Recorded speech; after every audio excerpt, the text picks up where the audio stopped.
Boa tarde a todos.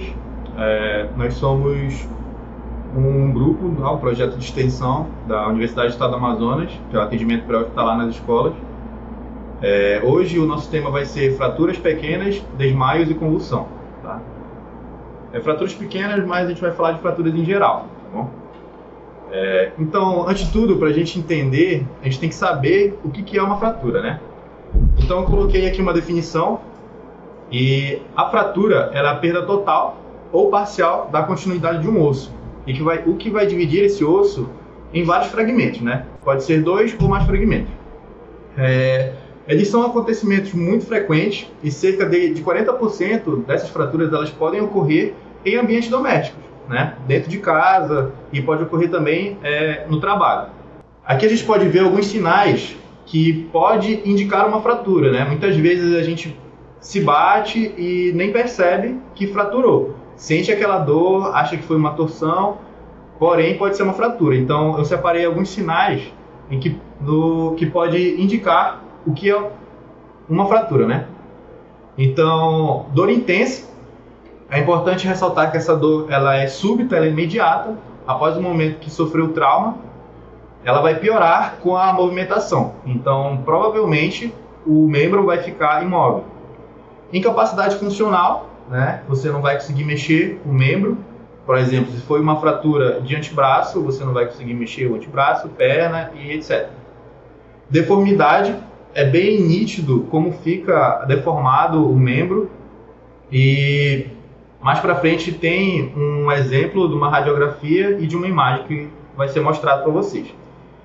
Alterações hemodinâmicas, geralmente quando a gente tem uma fratura que não seja pequena, no caso, vai ter repercussões hemodinâmicas, vai ter edema no local, vai ter...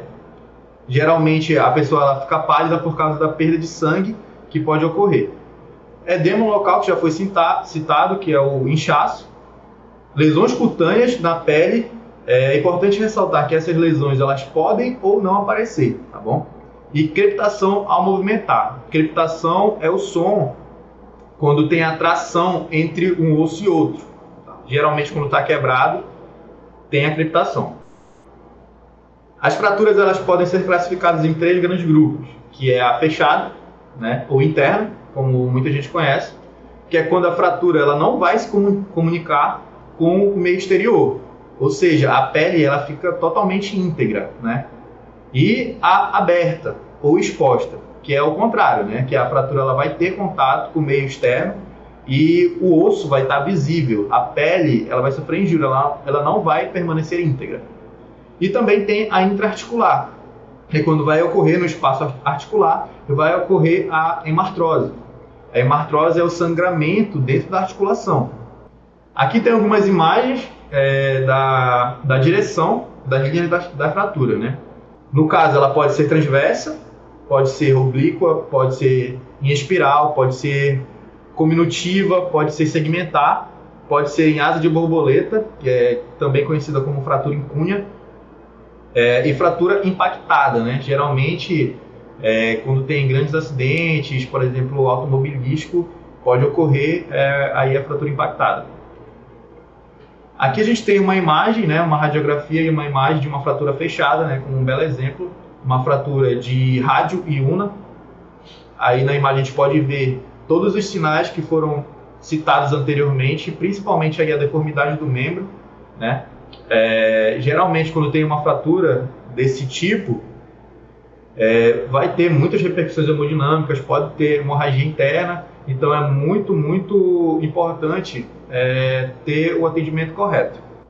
Aqui no caso de uma fratura aberta, dá para ver aí o osso, né, saindo, sendo exposto, saindo pela pele, a pele não está íntegra, também batendo com os sinais já citados, tá? Algumas complicações imediatas de que pode acontecer, né, vai ser a hemorragia. Como foi citado, a hemorragia ela pode ser hemorragia interna ou hemorragia externa. Então é muito importante ficar antenado aí nos sinais de hemorragia. O choque é uma das complicações mais graves, principalmente em acidentes mais graves, onde vai ter lesão de grandes vasos.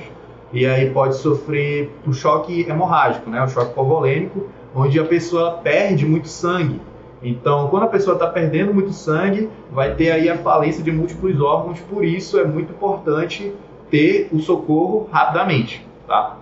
Lesão de nervo e a contaminação, né? Dependendo do lugar onde ocorre essas fraturas, ela vai estar exposta a micro-organismos que podem fazer a contaminação da ferida, do local, e pode repercutir aí em complicações mais graves, como outros tipos de choque, por exemplo, o choque séptico. Tá, mas como é que a gente vai proceder? Tá? As condutas nas fraturas fechadas. Inicialmente, antes de tudo, a gente tem que se manter calmo, né? Manter calmo, a gente viu, e assumir a liderança do atendimento. Por que assumir a liderança do atendimento? É muito importante uma pessoa conduzir o atendimento, porque quando ocorre um acidente, muitas pessoas ficam em cima, tem muitos curiosos, então é muito importante uma pessoa estar ali tomando conta de tudo, dizendo o que tem que ser feito para poder ter aí o atendimento correto, tá? Antes de tudo, ligar para emergência, né? Tem que ligar para emergência, independente do tipo de fratura. Observar o estado do acidentado, tem que procurar lesões mais graves, com ferimento e a hemorragia, né? Geralmente tem que fazer aí a exposição, né, do corpo, mas isso aí já é mais para um atendimento especializado. O que nós podemos fazer? Ver se o paciente está pálido, ver se tem sinais vitais estão tudo correto, tá? Acalmar a vítima, geralmente, dependendo do tipo de fratura, isso aqui é um pouco difícil de fazer, mas, por exemplo, quando a gente fala de fraturas pequenas, vou dar um exemplo de um acidente doméstico, de uma fratura de mão ou de dedo, né, das falanges, é muito importante manter a vítima tranquilizada para poder fazer o atendimento correto. Imobilizar o membro, colocando na posição mais natural possível. Isso aqui depende muito, porque não é sempre que a gente vai poder fazer a imobilização desse membro. Geralmente, quando a gente tem uma fratura exposta, a gente não vai fazer a imobilização desse membro, né? Nunca tentar colocar o osso no lugar, isso é muito importante. Nunca deve pegar e tentar colocar ele na posição natural, se for uma fratura grave.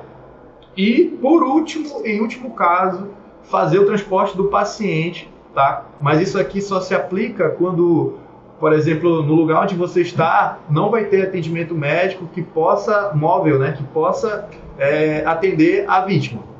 Então, se você está num passeio, no meio do mato, por exemplo, da floresta, e não tem como alguém ajudar, você vai ter que fazer o transporte dessa pessoa, dessa vítima. Aqui é a conduta nas fraturas expostas, né? Praticamente as mesmas coisas, tá? A gente tem que manter a calma e assumir a liderança do atendimento. Depois, ligar para a emergência, tá? Observar o estado geral do acidentado. Geralmente, quando a gente tem uma fratura exposta de grande porte, é muito comum ter hemorragia, tá? Hemorragia externa.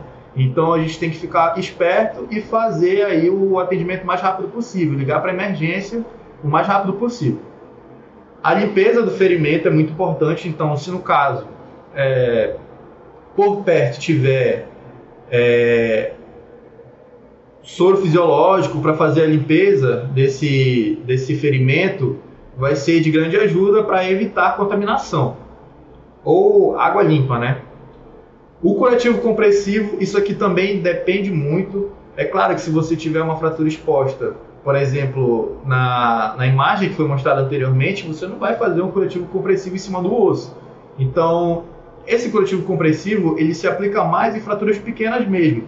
Retornando no exemplo lá de uma fratura de dedo, por exemplo. É uma fratura exposta, está tendo hemorragia. O que a gente vai fazer? Esse curativo compressivo a gente pode fazer pinças. Então a gente pode pinçar a artéria radial e a artéria ulnar, por exemplo, a fim de estancar esse sangramento. Imobilização em posição de função, quando possível também. Não é sempre que a gente vai fazer, principalmente nas fraturas expostas. Isso aí já é mais para um atendimento especializado. Então, deixa para a emergência fazer, se não tiver como. Novamente, nunca tentar colocar o osso no lugar. E por último, O transporte, que se aplica também no mesmo caso já citado anteriormente, na qual a cidade ou o lugar onde você está não vai ter o atendimento móvel. Tá, agora o próximo colega vai falar sobre mobilização, o que de fato vai ser aí um atendimento pré-hospitalar, né? Boa tarde, gente. Aqui na parte de mobilização, a primeira coisa a se fazer é tentar identificar o tipo de lesão, né? Essa fratura, no caso, ela é exposta, ela não é exposta. Uma vez identificado, você vai tentar conter, evitar, no caso, maior agravamento daquela lesão. No caso, você pode até tirar a roupa, rasgar a roupa do paciente para isolar o membro, né? E você tem mais facilidade de fazer essa imobilização.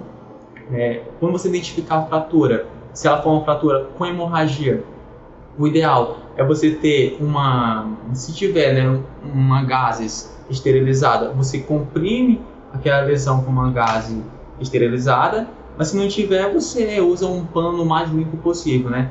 Essa manobra aí para evitar, justamente para conter o sangramento e evitar uma possível infecção do local.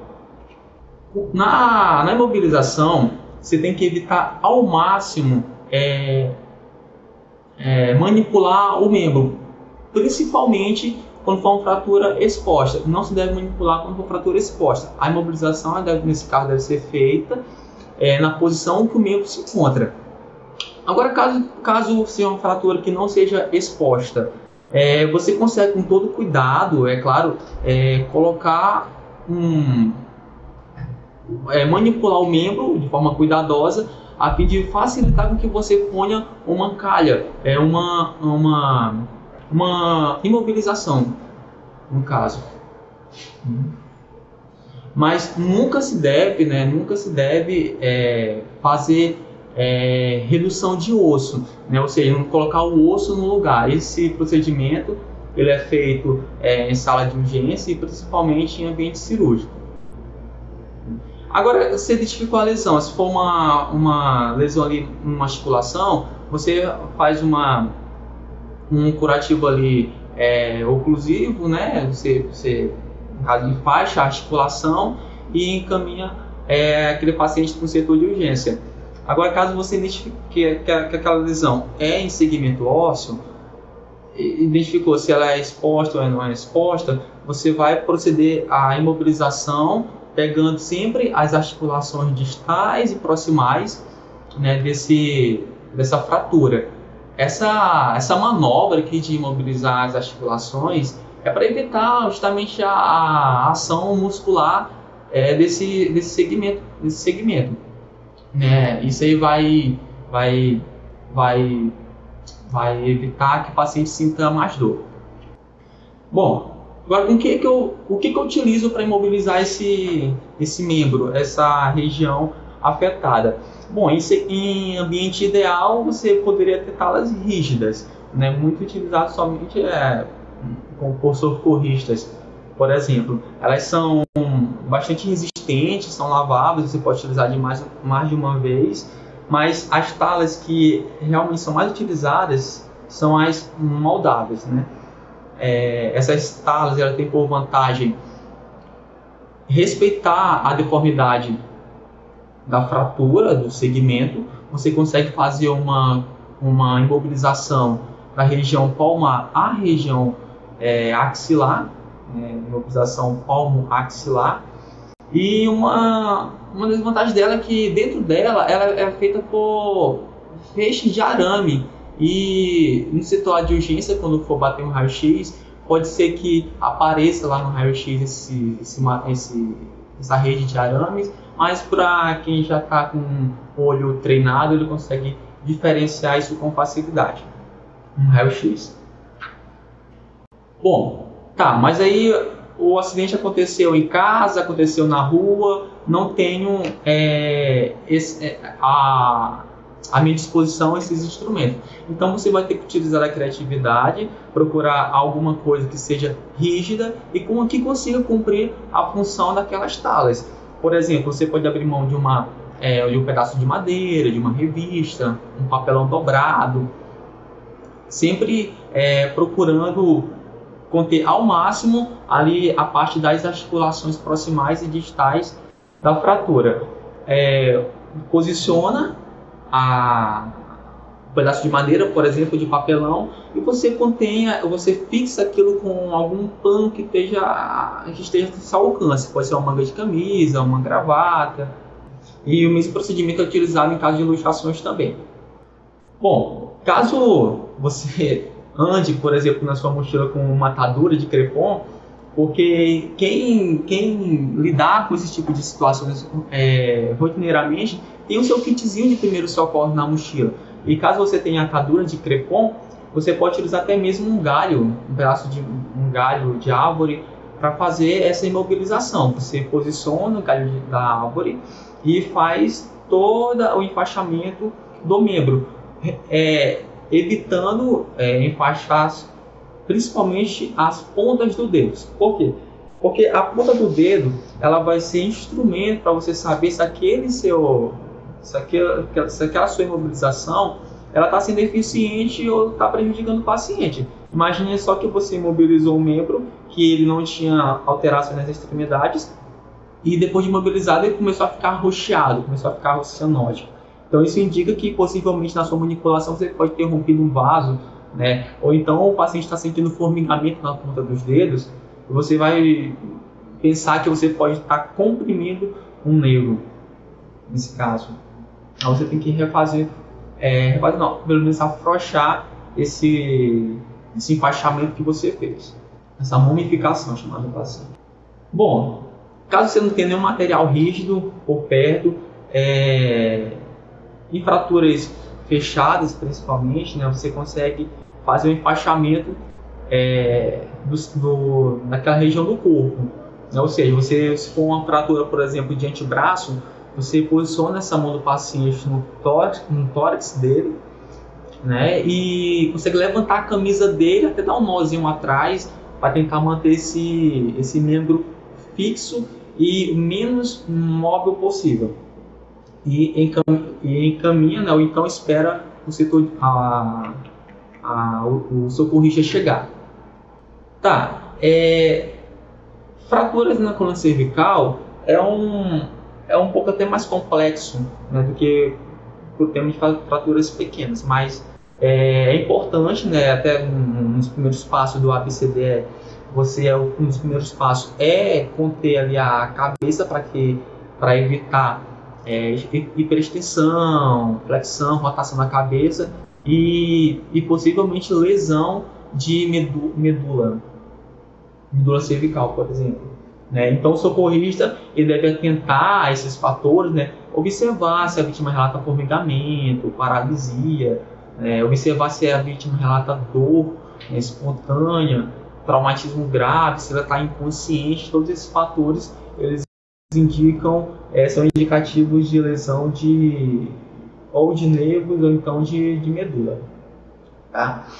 É muito importante afrouxar a roupa do paciente, principalmente nessa região da traqueia, e ao passo que você está imobilizando, está contendo ali a cabeça para evitar a movimentação dela, você já pode inspecionar a cavidade oral do paciente para verificar se não há oclusão de via aérea, né? Sendo que, como fala aqui, possível só o fato da língua baixar já consegue asfixiar o paciente. Bom, não tem um colar cervical à minha disposição, né? Mas tem um boné, você consegue fazer a imobilização com o boné, porque na cabeça ela fixa, né? Você consegue usar essa parte côncava do bico do boné abaixo da mandíbula e enfaixar, não um enfaixamento compressivo, um enfaixamento que mantenha aquele chapéu ali fixo, para evitar ali a asfixia ainda mais do paciente, né, nesse caso. Então é isso, gente. A parte de fratura é isso que a gente teve para falar. Bom, agora eu vou falar um pouco sobre o que é o desmaio. O desmaio ele consiste na perda súbita e temporária da consciência, provocado pela falta de oxigenação cerebral. Desse modo, o corpo ele vai reagir produzindo fraqueza, queda no corpo, no caso, e perda de consciência. Bom, aqui mostra um pouco da fisiologia de como ocorre o desmaio, né, no caso. E a partir de um estresse ou algum estímulo, o nervo vago ele vai fazer com que ocorra uma vasodilatação e diminuição da frequência cardíaca. Desse modo, vai ficar mais difícil com que o coração bombeie sangue para o cérebro. Então, o cérebro entra em um estado de emergência. E o que é esse estado de emergência? Ele reduz o nível de consciência e o tônus muscular do corpo inteiro. Sendo assim, a vítima cai no chão. Bom, as principais causas são falta de alimentação adequada, fadiga, perda excessiva de sangue e falta de oxigenação cerebral. E como que a gente vai perceber que a vítima está prestes a desmaiar, no caso? Geralmente a gente vai notar pela palidez, geralmente perde a cor dos lábios, a pessoa fica meio com a pele pegajosa, suor, escurecimento da vista, fica turva, tontura e fraqueza. E o que a gente vai fazer com essa vítima? Ela é dividida em duas partes. Primeiro, se a vítima estiver acordada ou se ela estiver inconsciente. Se ela estiver acordada, a gente vai sentar, deixar a vítima numa cadeira e vai fazer uma leve pressão na nuca para baixo, como mostra aí na figura. Ou a gente pode deitar a vítima e colocar os membros inferiores mais elevados e pedir para que ela respire lenta e profundamente, facilitando assim, desse modo, o retorno venoso, como mostra aqui na figura, embaixo. Bom, agora se a vítima ela estiver inconsciente, a gente vai primeiro ligar para a emergência, posteriormente a gente vai ver se ela está respirando, se não tem nada obstruindo as vias aéreas, e depois vai colocar ela numa posição adequada, como mostra aqui na figura 3. Bom, aqui a gente mostra um pouco sobre como a gente deve fazer isso, lateralizando a face da vítima, colocando um braço contralateral sobre a face e o membro inferior também para o mesmo lado, como mostra na figura 4. Bom, aqui agora a minha amiga vai falar sobre crises convulsivas. Boa tarde. Falando um pouco sobre as crises convulsivas agora, que são eventos relativamente comuns. Uma crise convulsiva ela acontece por conta de um aumento excessivo e desordenado da atividade cerebral. Como eu vou falar posteriormente, esse aumento excessivo pode acontecer por vários fatores. E o que acontece então numa crise convulsiva? A pessoa apresenta uma súbita perda da consciência, ela é acompanhada de contrações musculares involuntárias, a pessoa pode apresentar cianose, salivação intensa, ela cerra os lábios e os dentes. E geralmente também pode acontecer uma liberação esfecteriana, tanto de urina quanto de fezes. Lembrando que essa é uma crise convulsiva de tônica clônica, a pessoa tem essas características, mas só que a crise convulsiva ela também pode ser uma crise de ausência. A pessoa pode convulsionar e nem perceber. E as causas da convulsão podem ser a febre alta, que é mais comum em crianças e bebês, traumatismo crânioencefálico, diminuição da perfusão cerebral, intoxicação, a própria epilepsia, tétano, tumores cerebrais, abuso de drogas ou de outras substâncias. Baixa glicose também no sangue pode fazer a pessoa convulsionar, entre outros vários motivos. Então, o que se pode fazer e o que não se pode fazer no caso de uma pessoa tendo uma crise convulsiva? Primeiramente, o que nunca podemos fazer, tentar conter a vítima, segurar ela para que ela pare de se debater, isso não deve ser feito. Colocar pano ou dedo na boca da vítima para que ela não morda a língua, isso não deve ser feito, porque como foi falado, são movimentos involuntários causados por essa descarga elétrica. Então, a pessoa não está tendo controle do que está acontecendo. Se você colocar seu dedo na boca dessa pessoa, ela pode acabar mordendo muito forte e você se machucar. Então, não é recomendado que você faça nada. Você tentar jogar água na vítima a fim de despertá-la também não é recomendado e nem oferecer nada para ela beber. E o que nós podemos fazer?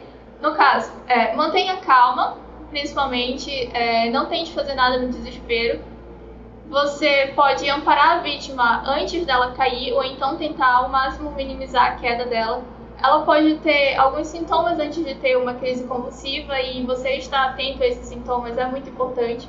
Ela pode relatar um mal-estar, uma dor de cabeça. Então, você fazer com que essa queda dela seja atenuada já é uma grande ajuda. Proteger a cabeça da vítima. Como ela vai estar se debatendo, é muito importante que você previna esses acidentes, colocando ou um travesseiro, ou se você não tiver um travesseiro, uma mochila, uma jaqueta, um casaco, qualquer coisa que proteja a cabeça dela.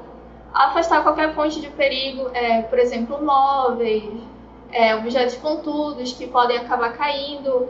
Afastar para que outro acidente aconteça. E muito importante, lateralizar a cabeça da vítima para evitar que ela expire secreções ou qualquer outra coisa. E, se possível, cronometrar a duração da crise também é muito importante.